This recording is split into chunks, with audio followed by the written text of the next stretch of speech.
इस कार्यक्रम के प्रायोजक कृषि एवं किसान कल्याण मंत्रालय एवं कृषि सहकारिता एवं किसान कल्याण विभाग। फागुन आया रंग लिए, खेतों में मुस्कान, सरसों पीली चूनर ओढ़े, गेहूं भरे अरमान। हवा चली जब मस्त सुहानी, डोले हर एक डाल, मेहनत का फल मिलने को है, खुश है हर खुशहाल किसान। खेतों में लहराए बालियां जैसे सोने की धार, किसान की आंखों में चमके सपनों का संसार। रवि की फसलें पकने को है, खुशहाली का मान, धरती माता गुनगुनाती, सुन लो उसका गान। मेहनत साहस धैर्य से किसान करे संवार, बीज से लेकर फसल तलक रखता पूरा प्यार। और फागुन देता यह संदेश, मेहनत कभी न जाती हार, धरती माँ की गोद में छिपा हुआ है सारा संसार। इसी के साथ ही स्वागत है हमारे सभी किसान भाइयों बहनों और तमाम श्रोताओं का आपके अपने कार्यक्रम किसान वाणी की चौपाल में। और आज मैं हूँ आपके साथ सपना सोनी और मैं मोनिका पटेल। स्वीकार कीजिए हमारी राम राम। फागुन का यह सुहावना महीना खेत खलियानों में नई उमंग लेकर आता है। एक ओर जहां गेंदों के फूलों की खुशबू बाजार में अच्छी कमाई का अवसर देती है, तो वहीं दूसरी ओर गेहूं की लहलहाती बालियां किसान की मेहनत की कहानी कह रही है। आज के इस कार्यक्रम में हम दो महत्वपूर्ण विषयों पर बात करेंगे। जी हाँ, आज की बात हम करेंगे गेंदे की खेती अपनाएं, लाभ कमाएं इस विषय पर, और चर्चा हम करेंगे गेहूं में सुनियोजित नाइट्रोजन प्रबंधन पर, और जिससे फसल की बढ़वार, दाना भराव और उत्पादन में वृद्धि सुनिश्चित की जा सके। साथ ही होगा हमारा मेहमान क्रम, जिसमें हमारे आज के मेहमान होंगे ग्राम खैरी भोपाल निवासी राजेश सोनीकर से ग्रीष्मकालीन कद्दू की खेती पर भेंटवार्ता हम सुनवाएंगे और इनसे बातचीत करेंगी मोनिका पटेल। और हमारी आज की बात हम शुरू करें तो उससे पहले चलिए हमारे किसान भाइयों को सुनवाते हैं ये लोक भजन।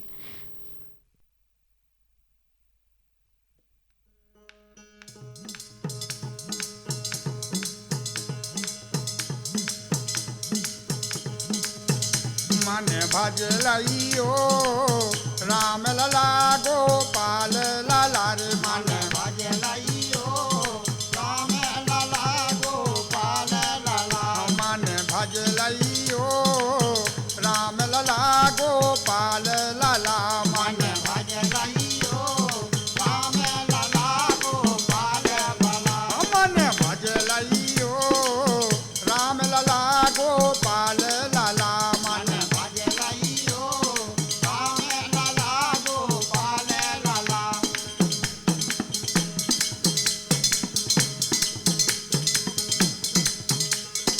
राम नाम की उठी रे बदरिया, राम नाम की उठी रे बदरिया, अरे राम नाम की उठी रे बदरिया, राम नाम की उठी रे बदरिया, अरे कृष्ण नाम के बरस झला रे, मन भजलइयो राम लला गोपाल लाला रे, मन भजलइयो राम लला गोपाल लाला, मन भजलइयो राम लला गोपाल लाला, मन भजलइयो राम लला गोपाल लाला।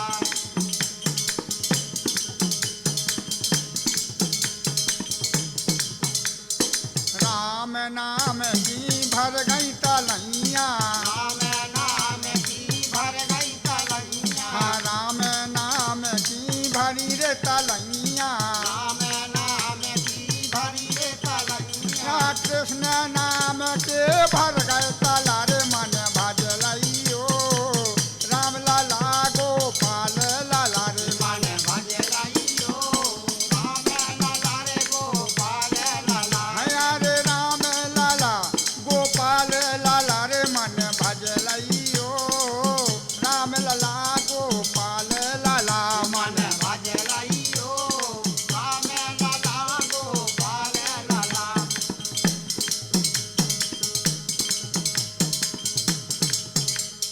राम नाम की बनी रे मड़ैया, राम नाम की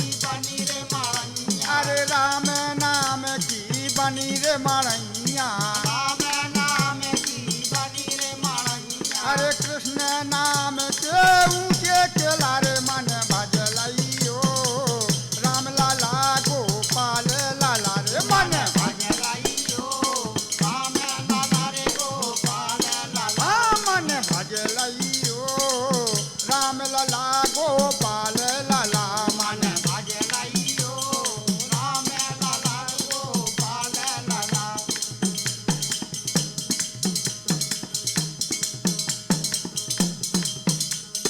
राम कहो या श्याम कहो रे राम कहो या श्याम कहो राम कहो या श्याम कहो रे राम कहो या श्याम कहो अरे हु है तुम्हारो जबई भला रे मन भजलइयो राम लाला गोपाल लाला रे मन भजलइयो राम लाला गोपाल लाला अरे मन भजलइयो राम लाला गोपाल लाला मन भजलइयो राम लाला गोपाल लाला मन भजलइयो राम लाला गोपाल लाला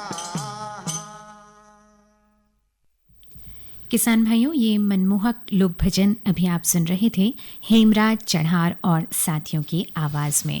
और आइए अब जुड़ते हैं हम हमारी आज की बात से, जिसका विषय है गेंदे की खेती अपनाएं और लाभ कमाएं।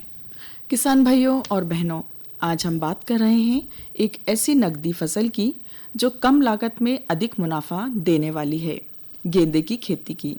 गेंदा एक ऐसा फूल है जिसकी मांग साल भर बनी रहती है। पूजा पाठ, शादी ब्याह, धार्मिक आयोजनों और खासकर त्योहारों जैसे दिवाली और दशहरा में इसकी खपत बहुत बढ़ जाती है। यही कारण है कि किसान भाई यदि सही समय पर इसकी खेती करें तो अच्छा लाभ कमा सकते हैं। बिल्कुल। और अब बात करते हैं किसान भाइयों की गेंदे की फसल आखिर क्यों है लाभकारी, है ना? बिल्कुल। तो इसमें कम लागत में अधिक लाभ हमारे किसान भाई कमा सकते हैं। जैसे गेंदे की खेती में बीज, खाद और सिंचाई पर ज़्यादा खर्च नहीं आता। लगभग 60 से 70 दिनों में फूल आना शुरू हो जाते हैं और 2 से 3 महीने तक लगातार तुड़ाई होती रहती है। बिल्कुल। और किसान भाइयों, गेंदे की बाजार में निरंतर मांग बनी रहती है। मंदिरों में, फूल मंडियों, सजावट कार्यों और मालाओं के लिए साल भर मांग रहती है। साथ ही तीज त्योहारों के समय इसकी कीमतें दोगुनी तक हो जाती हैं। इसके साथ ही किसान भाइयों, कम जोखिम वाली फसल है गेंदे की। बिल्कुल सही कहा सपना बहन आपने। गेंदे में रोग और कीट भी कम लगते हैं। हाँ। थोड़ी सी देखभाल और समय पर सिंचाई से अच्छी पैदावार मिल सकती है। बिल्कुल। किसान भाइयों, गेंदे के लिए उपयुक्त जलवायु और मिट्टी की बात करें तो गेंदा लगभग हर प्रकार की मिट्टी में उगाया जा सकता है, लेकिन दोमट और अच्छी जल निकासी वाली मिट्टी सबसे उपयुक्त रहती है, जिसका पीएच मान 6.5 से 7.5 के बीच होना चाहिए। हल्की ठंड और मध्यम तापमान इसके लिए सही रहता है। जी हाँ किसान भाइयों, गेंदे की बुआई और रुपाई की अगर हम बात करें तो इसके बीज की मात्रा लगभग 500 से 700 ग्राम प्रति हेक्टेयर के हिसाब से होनी चाहिए। पहले नर्सरी में पौधे तैयार कर लें। 20 से 30 दिनों में नर्सरी तैयार हो जाती है। खेत की अच्छी तरह जुताई कर गोबर की सड़ी हुई खाद 15 से 20 टन प्रति हेक्टेयर के हिसाब से डालना उचित होता है। बिल्कुल। और इसके साथ ही किसान भाइयों, पौधों की दूरी 30 बाई 30 या 40 बाई 40 सेंटीमीटर रखें। गेंदे की सिंचाई और खाद प्रबंधन की बात करें किसान भाइयों, तो रोपाई के तुरंत बाद हल्की सिंचाई करें। 7 से 10 दिन के अंतराल पर सिंचाई पर्याप्त रहती है। खाद प्रबंधन के लिए नाइट्रोजन, फास्फोरस और पोटास संतुलित मात्रा में दें। समय समय पर निराई गुड़ाई करते रहें। बिल्कुल। गेंदे की खेती के लिए उन्नत किस्में होती हैं पूसा नारंगी, जिसमें 120 से 125 दिन में फूल आने लगते हैं, और इसी तरह पूसा बसंती और शिराकोल जैसी किस्में काफ़ी प्रचलित और लाभदायक हैं। और गेंदे में कीट ज़्यादा तो नहीं लगते हैं किसान भाइयों, फिर भी इसके पत्तों के झुलसा रोग से बचाने के लिए 400 ग्राम मैंकोजेब 200 लीटर पानी में मिलाकर छिड़काव करना चाहिए। तुड़ाई और उत्पादन के लिए रोपाई के 60 से 70 दिन बाद फूल आना शुरू हो जाता है। 3 से 4 दिन अंतराल पर तुड़ाई कर सकते हैं और 1 हेक्टेयर में 80 से 100 क्विंटल तक उत्पादन संभव है। जी हाँ, गेंदे की खेती के प्रमुख फायदे इस तरह है कि भाई 1 एकड़ में अनुमानित 30,000 से 35,000 की लागत अगर हमारे किसान भाई लगाते हैं तो वे लगभग 5 से 6 लाख तक की कमाई इससे कर सकते हैं। कम लागत और अधिक मुनाफा और अन्य पारंपरिक फसलों की तुलना में खर्च भी कम। बिल्कुल, और सरकारी सहायता कृषि विभाग द्वारा उन्नत बीज और बीज उपचार करें, जैसे 0.2% कैप्टन थायरम के साथ साथ कई राज्यों में सब्सिडी भी दी जाती है। हर हफ्ते कमाई भी हो जाती है। फूल की तुड़ाई हर हफ्ते की जा सकती है, जिसमें निरंतर आय बनी रहती है। इसके साथ ही अतिरिक्त आय के लिए फूलों की माला बनाकर बेचने से भी अतिरिक्त मुनाफा मिल जाता है।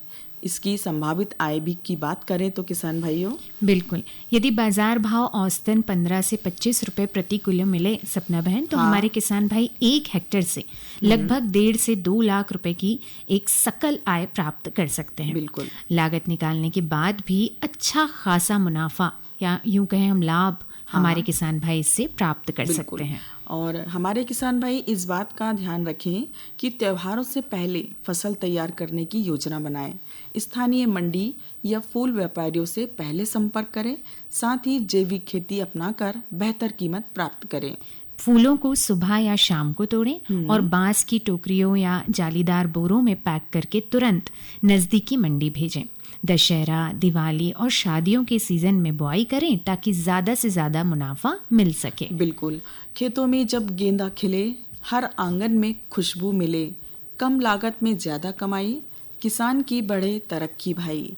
किसान भाइयों, यदि आप भी कम समय में अधिक लाभ कमाना चाहते हैं तो गेंदे की खेती जरूर अपनाएं।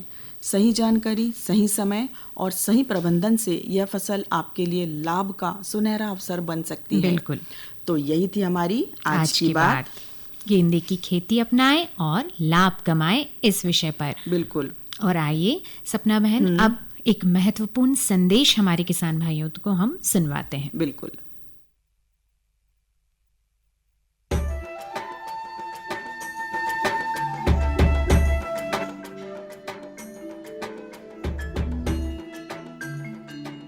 ये जो हरे भरे पेड़ और उन पर लगे गुच्छेदार फल दिखाई दे रहे हैं, ये वास्तव में हमारे किसान भाइयों के आर्थिक और सामाजिक जीवन में सुख समृद्धि के रंग भरने की क्षमता रखते हैं। ऑयल पाम की खेती से किसान सामान्य फसलों की तुलना में कम लागत एवं मेहनत से अधिक आय प्राप्त कर सकते हैं। इसके माध्यम से किसान खाद्य तेलों का उत्पादन बढ़ाकर देश के विकास में अपनी भागीदारी सुनिश्चित कर सकते हैं।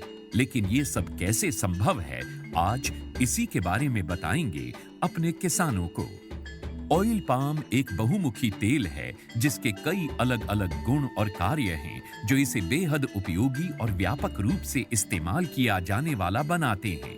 ऑयल पाम के फल से सबसे अधिक तेल प्राप्त होता है। प्रति हेक्टेयर 20 से 25 टन फलों की उपज देने वाले इसके पेड़ परिपक्व होने के बाद लगभग 30 साल तक फल देते रहते हैं। यही नहीं, इन पेड़ों के बीच अंतर्वर्ती फसलें उगाकर किसान दोहरी आय भी प्राप्त कर सकते हैं। इसके अतिरिक्त सरकार की ओर से भी इसकी खेती के लिए काफी सहायता उपलब्ध करवाई जाती है।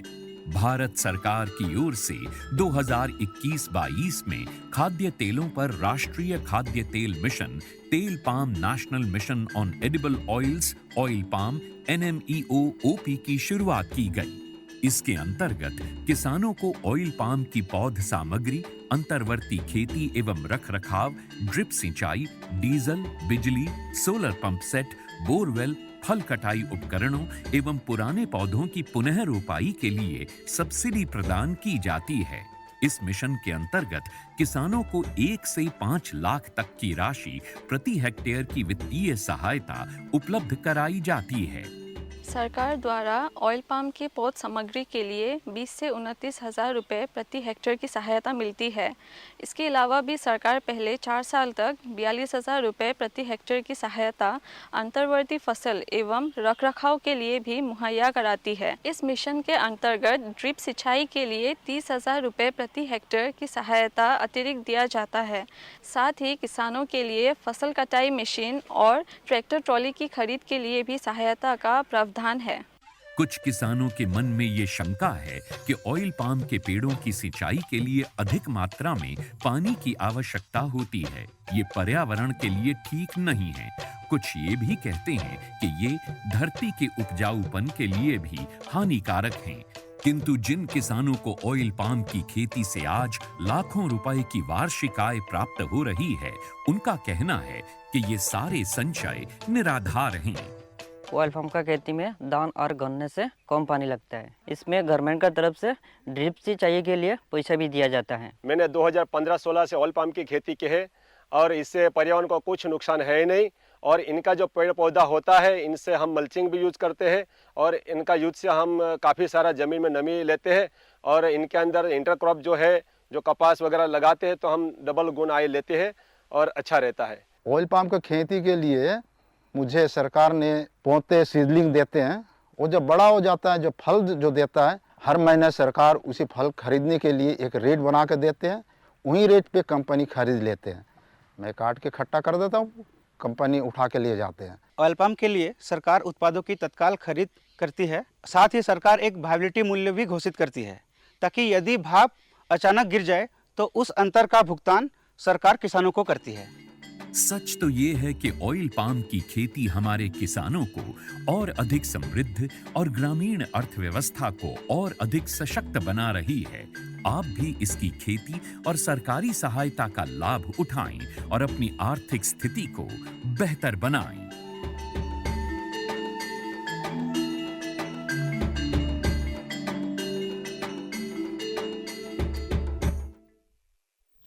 किसान भाइयों, इस महत्वपूर्ण संदेश के बाद आइए हम जुड़ते हैं हमारे आज के मेहमान क्रम से। ग्राम खैरी भोपाल निवासी राजेश सोनीकर से ग्रीष्मकालीन कद्दू की खेती पर बातचीत कर रही हैं मोनिका पटेल। आइए सुनते हैं ये भेंटवार्ता। श्रोताओं, मेहमान क्रम में आज हमारे साथ है ग्राम खैरी भोपाल जिला छिंदवाड़ा के प्रगतिशील कृषक श्री राजेश सोनीकर जी। सोनीकर जी, स्वागत है आपका हमारी किसान वाणी की चौपाल में। आपको हमारे सभी किसान भाइयों बहनों की ओर से राम राम। राम राम जी, राम राम। भैया, सबसे पहले हम ये जानना चाहेंगे कि खेती किसानी का कार्य आप लगभग कितने वर्षों से कर रहे हैं और इस समय कौन कौन सी फसल लगी है आपके खेत में? खेती किसानी का काम मैं 15 वर्षों से कर रहा हूँ जी। और मेरी खेती में अभी गेहूं, चना, मटर लगी हुई है। अच्छा, और आगामी कौन सी फसल की तैयारी में लगे हैं आप? जी, मैं आगामी फसल कद्दू और भिंडी की तैयारी में लगा हुआ हूँ। और जैसा कि भैया हमने बात की थी कि हम आज की जो चर्चा है हमारी वो कद्दू की खेती पर ही करने वाले हैं, तो मैं जानना चाहूँगी कि कद्दू की फसल लेने से पूर्व खेत की क्या खासी तैयारी करते हैं आप? कद्दू की फसल लेने के लिए पहले तो मैं प्लाऊ कल्टीवेटर चलाकर गोबर खाद डालकर मिट्टी को अच्छी भुरभुरी बना लेता हूँ और फिर 6 से 8 फीट की दूरी पर गाला बना लेता हूँ। और बिल्कुल, और बुआई का सही समय कौन सा होता है ताकि अच्छा उत्पादन हमारे किसान भाई प्राप्त कर पाए? वैसे तो कद्दू की फसल पूरी साल भर ली जा सकती है, लेकिन अच्छा उत्पादन के लिए होली से रामनवमी तक का समय बहुत अच्छा होता है। अच्छा, और बीजों का चयन आप कैसे करते हैं और ये कहाँ से आप प्राप्त करते हैं? बीजों का चयन हम बाजार में उपलब्ध अच्छी उन्नत संकर किस्म के बीज ले लेते हैं, या फिर कद्दू पके हुए कद्दू को लेकर के सुखा करके उसका बीज निकाल के उपचारित करके और फिर लगाते हैं उसको। मतलब आप बीज या तो बाजार से भी ले लेते हैं या फिर खुद भी बीज तैयार कर लेते हैं, है ना? और प्रति एकड़ की अगर हम बात करें भैया, तो कितने बीजों की आवश्यकता पड़ती है हमें? जी, प्रति एकड़ 400 से 500 ग्राम बीज लगता है। अच्छा। और बीज लगाने के तरीका के ऊपर भी निर्भर करता है। ये तो बहुत अच्छी बात बताई आपने भैया। और जैसा कि आपने कहा बीज लगाने का तरीका, तो हम जानना चाहेंगे कि बीज लगाने के लिए कौन सा तरीका अपनाते हैं आप? बीज लगाने के लिए हम प्रति गाला 3 से 5 बीज लगाते हैं, या फिर नर्सरी भी तैयार करके 20 से 25 दिन के पौधे होते हैं, उनकी रोपाई कर देते हैं। अच्छा, और सिंचाई की क्या व्यवस्था है आपके पास, और कितने अंतराल में फसल को पानी की ज़रूरत होती है? जी, सिंचाई के लिए हमारे पास में कुआं है, और जिससे मैं हर 15 दिन में फसल को पानी देता हूँ। जी भैया, फसल चाहे कोई भी हो, खरपतवार की समस्या आम तौर पर देखी जाती है। ऐसे में कद्दू की फसल में खरपतवार नियंत्रण आप कैसे करते हैं? खरपतवार नियंत्रण के लिए मैं लेबर द्वारा निदाई गुड़ाई करवा लेता हूँ, और समय समय पर खरपतवार दवाओं का भी स्प्रे करता हूँ। अच्छा, और भैया क्या कद्दू की फसल में रोगों और कीटों का प्रकोप भी देखा जाता है, और यदि होता है तो इनका नियंत्रण आप कैसे करते हैं? जी, कद्दू की फसल में रोग माहू, पत्ती छेदक, पीलिया रोग आमतौर पर देखा जाता है, जिसके लिए मैं कीटनाशक दवाइयों का स्प्रे कर समय समय पर करता हूँ। जी जी। और एक कद्दू वजन में लगभग कितने किलो का हो जाता है? एक कद्दू का वजन 25 से 35 किलो का होता है हमारी खेती में। अरे वाह भैया, ये तो बहुत ही अच्छा उत्पादन आप अपने फसल में ले लेते हैं ना। और फसल की पहली तुड़ाई के लिए कितने दिनों में हमारी फसल पककर तैयार हो जाती है? कद्दू की फसल 45 से 60 दिन में पहला तोड़ा हो जाता है हमारी खेती में। और लगभग कितनी तुड़ाई एक बार में ले लेते हैं आप? एक फसल की 3 से 4 तुड़ाई होती है। जी जी। और कद्दू का विक्रय फिर आप कैसे करते हैं? कद्दू का विक्रय खेतों में व्यापारी आते हैं, तो कभी हम व्यापारियों को भी दे देते हैं, या फिर उसको तोड़ के नज़दीकी मंडी पड़ती है, मंडी में भी ले जा करके बेच देते हैं। जी। और प्रति एकड़ कितना उत्पादन आप प्राप्त कर लेते हैं भैया कद्दू की फसल से? कद्दू की फसल 300 से 400 कुंटल प्रति एकड़ पे होता है। मतलब हम कह सकते हैं कि कद्दू एक लाभदायक फसल है। हाँ जी, कद्दू एक लाभदायक फसल है, कम पानी में भी की जा सकती है और अच्छा मुनाफा कमाया जा सकता है। अगर किसानों के पास पानी है तो वह कद्दू की खेती अवश्य करें और अच्छा मुनाफा कर अपनी आर्थिक स्थिति को मजबूत कर सकते हैं। जी, ये तो बहुत ही अच्छी बात आपने हमारे किसान भाइयों तक पहुंचा दी भैया। और कद्दू की खेती पर बहुत ही अच्छी जानकारी आपने हमें हमारी चौपाल में आकर दिया। इतना कीमती समय आपने हमारे लिए निकाला, इसके लिए आपका बहुत बहुत धन्यवाद। जी धन्यवाद। किसान भाइयों, अभी आप सुन रहे थे मेहमान क्रम के अंतर्गत ग्राम खैरी भोपाल निवासी राजेश सोनेकर से ग्रीष्मकालीन कद्दू की खेती पर भेंटवार्ता। और आइए जुड़ते हैं अब हमारी आज की चर्चा से, जिसका विषय है गेहूं में सुनियोजित नाइट्रोजन प्रबंधन। किसान भाइयों, भारत में गेहूं महत्वपूर्ण भोज्य पदार्थों में से एक है और नाइट्रोजन विश्व में सबसे व्यापक रूप से इस्तेमाल होने वाला स्थूल पोषक तत्व है, क्योंकि सर्दियों में गेहूं उत्पादन के लिए सबसे अधिक उपज में सहायक नाइट्रोजन ही होता है। हाँ मोनिका, गेहूं की फसल में नाइट्रोजन प्रकाश संश्लेषण को सक्षम करता है, अनाज में प्रोटीन बनाने का कार्य करता है और साथ ही पौधे में टिलरिंग को बढ़ावा देता है, जिससे अधिक मात्रा में उत्पादन हो सके। बिल्कुल। दानेदार यूरिया भारत में गेहूं के उत्पादन के लिए उपयोग किए जाने वाला सबसे आम नाइट्रोजन उर्वरक स्रोत है। हमारे देश में उपयोग किए जाने वाले 80% से अधिक उर्वरक विशेष रूप से यूरिया से ही बने होते हैं।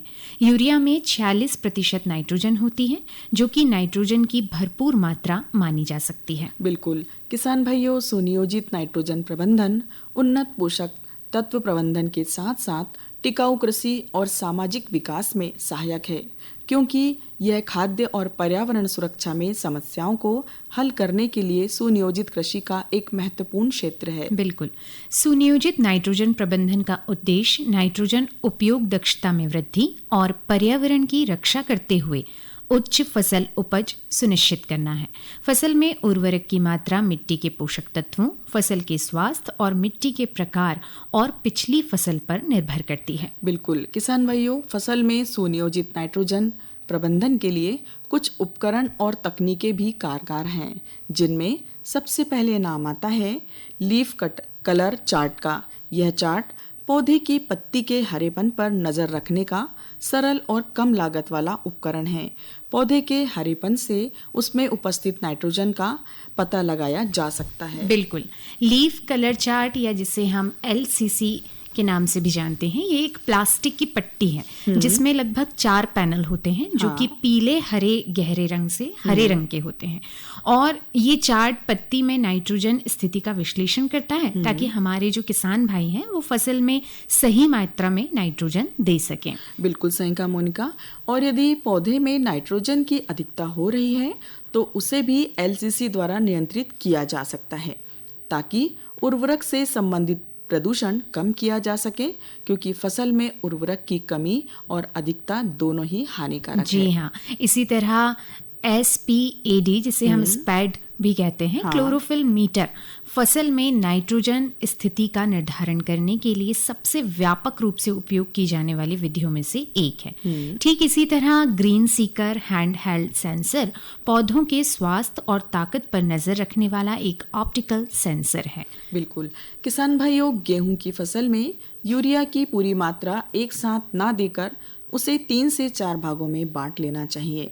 पहली मात्रा बुआई के समय, दूसरी मात्रा फसल में कल्ले निकलते समय और तीसरी मात्रा फसल में बाले निकलते समय देनी चाहिए। बिल्कुल, नाइट्रोजन की मात्रा निर्धारित करने से पहले मृदा परीक्षण रिपोर्ट का उपयोग करना जरूरी है ताकि पौधों को सही मात्रा में पोषण मिल सके।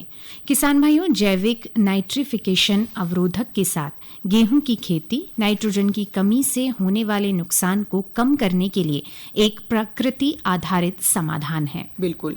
किसान भाइयों, अच्छे फसल उत्पादन के साथ यदि आप पर्यावरण को सुधारना चाहते हैं तो आप भी SPAD meter, NDVI sensor, leaf colour chart जैसी तकनीकों का उपयोग करें और बेहतर फसल उत्पादन प्राप्त करें। जी हाँ, और यही थी हमारी आज की चर्चा गेहूं में सुनियोजित नाइट्रोजन प्रबंधन पर। बिल्कुल।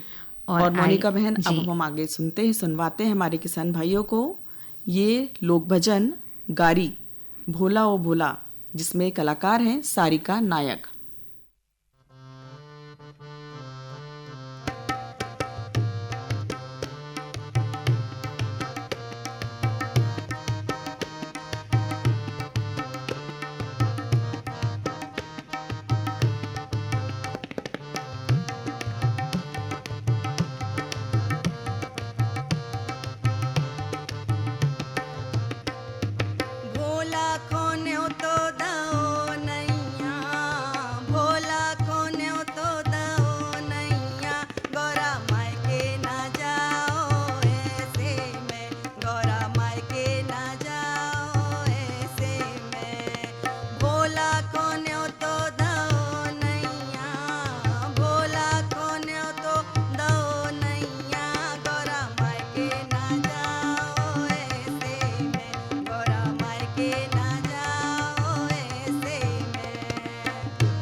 मैंने 2015-16 से ऑयल पाम की खेती की है और इससे पर्यावरण को कुछ नुकसान है ही नहीं। और इनका जो पेड़ पौधा होता है इनसे हम मल्चिंग भी यूज करते हैं और इनका यूज से हम काफ़ी सारा ज़मीन में नमी लेते हैं और इनके अंदर इंटरक्रॉप जो है, जो कपास वगैरह लगाते हैं तो हम डबल गुण आय लेते हैं और अच्छा रहता है। ऑयल पाम का खेती में धान और गन्ने से कम पानी लगता है। इसमें गवर्नमेंट का तरफ से ड्रिप सिंचाई के लिए पैसा भी दिया जाता है। ऑयल पाम की खेती के लिए मुझे सरकार ने पौधे सीडलिंग देते हैं। वो जब बड़ा हो जाता है, जो फल जो देता है, हर महीने सरकार उसी फल खरीदने के लिए एक रेट बना के देते हैं। वही रेट पे कंपनी खरीद लेते हैं। मैं काट के इकट्ठा कर देता हूँ, कंपनी उठा के लिए जाते हैं।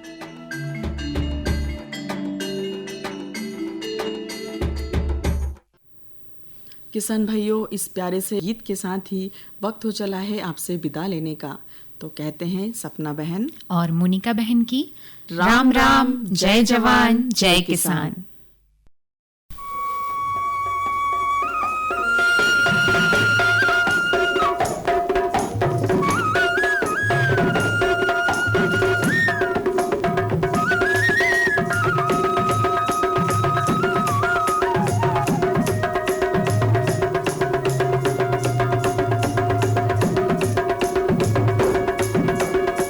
इस कार्यक्रम के प्रायोजक कृषि एवं किसान कल्याण मंत्रालय एवं कृषि सहकारिता एवं किसान कल्याण विभाग।